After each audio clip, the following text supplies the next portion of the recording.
Hello నిమిషేశ్వరం.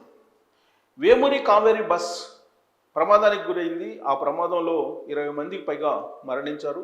మరి కొంతమంది ఆసుపత్రిలో చికిత్స పొందుతున్నారు. మరి ఈ ప్రమాదం గతంలో ఇలాంటివి జరగలేదా, ఇప్పుడే జరిగిందంటే గతంలో కూడా జరిగాయి. మరి ఎందుకు మన ప్రభుత్వాలు నిర్లక్ష్యం వహిస్తూ ఉన్నాయి?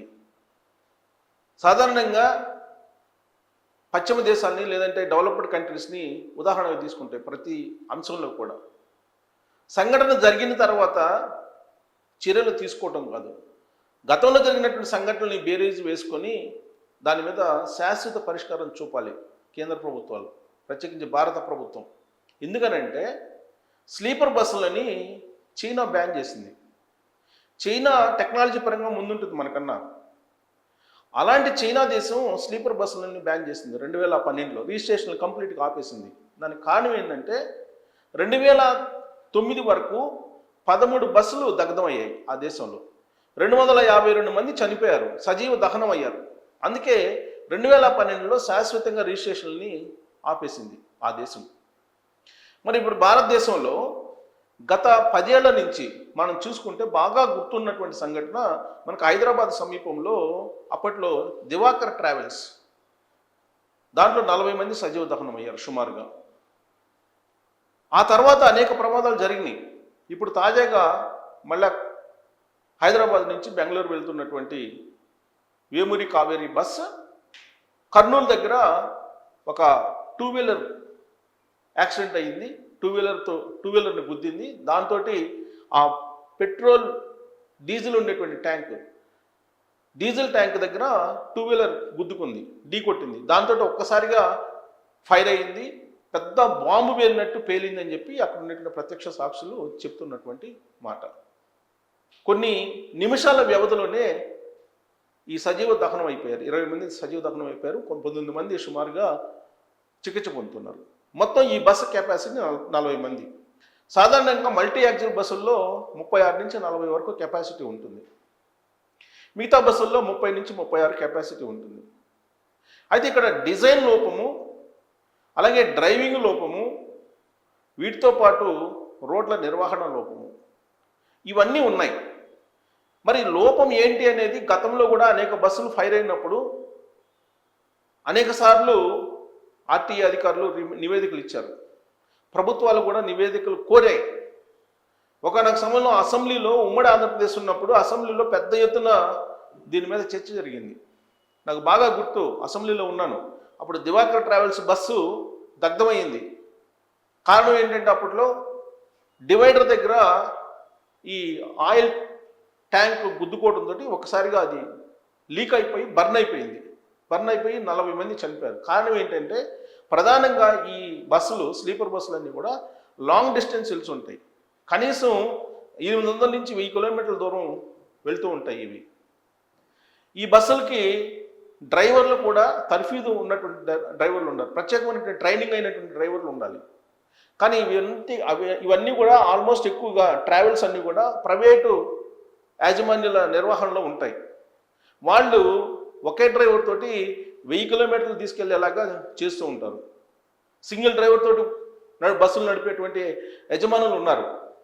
వీళ్ళనంత తక్కువ ఖర్చుతోటి ఎక్కువ లాభాలు పొందాలని చెప్పి ప్రైవేటు వాళ్ళ యొక్క టార్గెట్ ఉంటుంది. అదే ఆర్టీసీకి అయితే కనుక అట్లీస్ట్ 2 డ్రైవర్లు ఉంటారు, మెయింటెనెన్స్ ఉంటుంది, రెగ్యులర్ మెయింటెనెన్స్, దానికి సంబంధించిన జాగ్రత్తలు తీసుకుంటారు.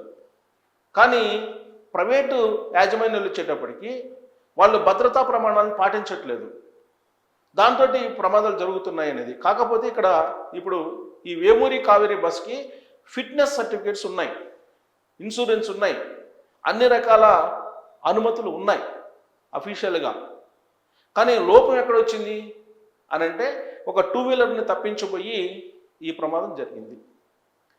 అయితే ఈ ప్రమాదం జరిగినప్పుడు తప్పించుకోలేరా అని అంటే బస్సు డిజైన్లోనే లోపం ఉంది అని చెప్పి ఇంజనీరింగ్ సిబ్బంది కొంతమంది చెప్తున్నట్టు అనమాట. ఎందుకనంటే ఈ స్లీపర్ బస్సులకి మీరు లోపలికి వెళ్ళేటప్పుడుగా చూస్తే కనుక 2.5 ఫీట్స్ అంటే 2.5 అడుగుల గ్యాప్ మాత్రం ఉంటుంది. అంటే ఒక్క మనిషి మాత్రం వెళ్ళగలడు, ఇంకొక మనిషి ఎదురు వెళ్ళి తప్పి మళ్ళీ పక్కకు వెళ్ళలేనటువంటి పరిస్థితి.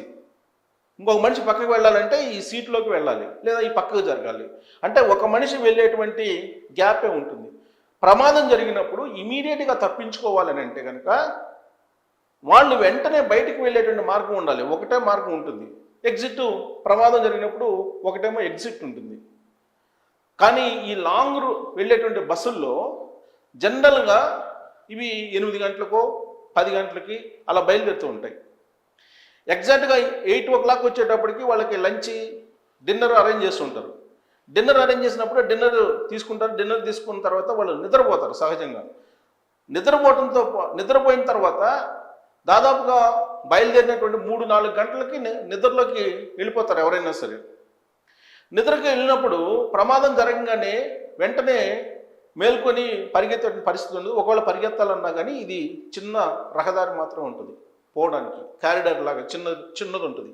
ఈ రహదారిలో వెళ్ళారు. పైగా కింద ఉండేటువంటి స్లీపర్ల కింద ఉండేటువంటి బెర్తలు ఉంటాయి కదా, వాళ్ళైతే ఇమీడియట్గా వెళ్ళగలరేమో కానీ పైన బెర్తల్లో ఉండేటువంటి వాళ్ళు అసలు దిగడానికి కూడా అవకాశం ఉండదు ప్రమాదం జరిగినప్పుడు. అంతా బాగున్నప్పుడే పైన వాళ్ళు దిగాలంటే కనుక ఇక్కడ ఈ క్యారిడార్లో ఎవరు రాకుండా ఉండాలి. కానీ ప్రమాదం జరిగినప్పుడు అందరూ ఈ క్యారిడార్లో ఉంటారు కాబట్టి పైన వాళ్ళు ఇమీడియట్గా దిగడానికి అవకాశం ఉండదు. పైగా ఎమర్జెన్సీ ఎగ్జిట్ నుంచి బయటికి వెళ్ళడానికి కూడా వాళ్ళకి అవకాశం ఉండదు. ఎమర్జెన్సీ ఎగ్జిట్ ఒకటి మాత్రమే ఉంటుంది, 1 లేదా 2 ఉంటాయి. ఈ ఎమర్జెన్సీ ఎగ్జిట్లో నుంచి వెళ్ళడం అనేది యంగ్స్టర్స్కి ఏమైనా అవకాశం ఉంటుందేమో కానీ బట్ కొంచెం ఏజ్డ్ పీపుల్కి అసాధ్యం, అది జరగనటువంటి పని. అంటే ఇది డిజైన్ లోపు. ఇక బస్సు ఎత్తు వచ్చేసి 8 నుంచి 9 అడుగులు ఉంటుంది బస్సు ఎత్తు. ప్రమాదం జరిగినప్పుడు ఇమీడియట్గా దాన్ని ఆ మంటలను ఆర్పడానికి బస్సు హైట్ ఉంటుంది కాబట్టి ఇమీడియట్గా ఆర్పలేరు. ఇవి సాంకేతికమైనటువంటి లోపాలు. ఇక బస్సు డ్రైవర్, ఈ బస్కి దాదాపుగా స్పీడ్ వెళ్తున్నటువంటి క్రమంలో ఫైన్లు పడిన చలానాలు చాలా ఉన్నాయి. హై స్పీడ్ వెళ్తున్నటువంటి చలానాలు ఉన్నాయి ఈ బస్కి, ఆల్రెడీ గుర్తించారు. ప్రమాదం జరిగినప్పుడు ఫస్ట్ 2 మినిట్స్ కూడా 2 seconds, ఫస్ట్ 2 seconds కనుక డ్రైవర్ అలర్ట్ లేకపోతే ఇది అదుపు తప్పు వెళ్తుంది. ఎందుకంటే మినిమం 120 వెళ్తారండి. మల్టీ యాక్సిల్ బస్సులు మినిమం 120 kilometers వెళ్తారు. మినిమం నేను చెప్పేది 100-120 మధ్యలో వెళ్ళిపోతూ ఉంటారు. ఆ స్పీడ్లో ఫస్ట్ 2 seconds కనుక డ్రైవర్లు అలర్ట్గా లేకపోతే డెఫినెట్గా ఇప్పుడు జరిగినటువంటి 2-wheelerని గుద్దేశాడు. సో అలాంటి సంఘటనలు జరిగినప్పుడు ఇలాంటి ప్రమాదాలే జరుగుతాయి. ఇక ఇప్పుడు కొంతమంది బస్సు నిర్వాహకులు చెప్పేది ఏంటంటే ల్యాప్టాప్లు తీసుకొస్తున్నారు. ఈ ల్యాప్టాప్లు ఛార్జింగ్లు పెడుతున్నారు. ఛార్జింగ్లు పెట్టినప్పుడు అక్కడ యూపీఎస్ మీద లోడ్ పడుతుంది, ఆ కారణంగా కూడా ఫైర్ అవుతున్నాయి అని చెప్పి, అది కూడా ఒక కారణం అని చెప్పి ఇప్పుడు చెప్తున్నారు సాంకేతిక నిపుణులు. ఎందుకంటే జనరల్గా హైదరాబాద్ బెంగళూరు అంటే అందులో వీకెండ్. హైదరాబాద్ బెంగళూరు అంటే ఎక్కువగా ఐటీ నిపుణులు, సాఫ్ట్వేర్ కంపెనీలో పనిచేసేటువంటి వాళ్ళు హైదరాబాద్ నుంచి బెంగళూరు, బెంగళూరు నుంచి హైదరాబాద్కి తరచూ ట్రావెల్ చేస్తూ ఉంటారు. ఈ మధ్యకాలంలో మీరు అబ్జర్వ్ చేస్తే ఏ బస్సులో మీకు టికెట్స్ దొరకట్లా.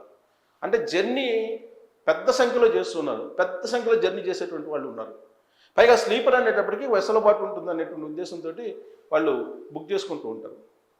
ఇప్పుడు వాళ్ళు సాఫ్ట్వేర్ కాబట్టి వాళ్ళు ల్యాప్టాప్ తీసుకొని వర్క్ చేసే వాళ్ళు ఉంటారు, అలాగే విదేశాలకి వర్క్ చేసేటువంటి వాళ్ళు ఉన్నారు నైట్ టైము. సో వాళ్ళు చెప్పేది ఏంటంటే కొంతమంది బస్సు నిర్వాహకులు ఈ ల్యాప్టాప్లకి ఛార్జింగ్ పెట్టుకున్నందువల్ల ఎక్కువ లోడు యూపీఎస్ మీద పడుతుంది, దాంతో కూడా ఫైర్ అయ్యేటువంటి అవకాశం ఉందని చెప్పి ఇంకొక కాల్ కూడా చెప్తున్నారు.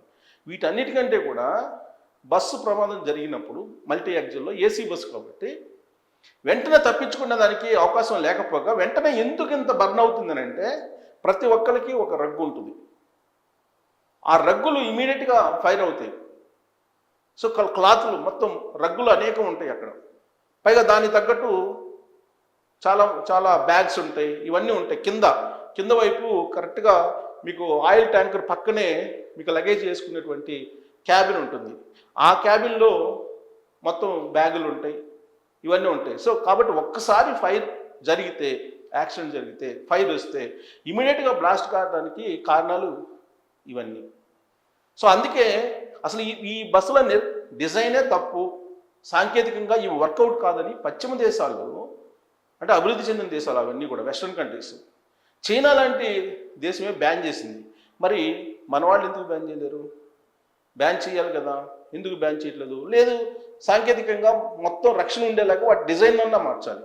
డిజైన్ మార్చాలని చెప్పి పశ్చిమ దేశాలు చెప్తుంటే, అడ్వాన్స్డ్ కంట్రీస్ చెప్తుంటే, చైనా లాంటి దేశాలు చెప్తుంటే, మన దేశంలో విదేశీ కంపెనీలని సాంకేతికపరమైన లోపాలు ఉన్న బస్సుల్ని అనుమతిస్తూ రిజిస్ట్రేషన్ చేస్తున్నారు.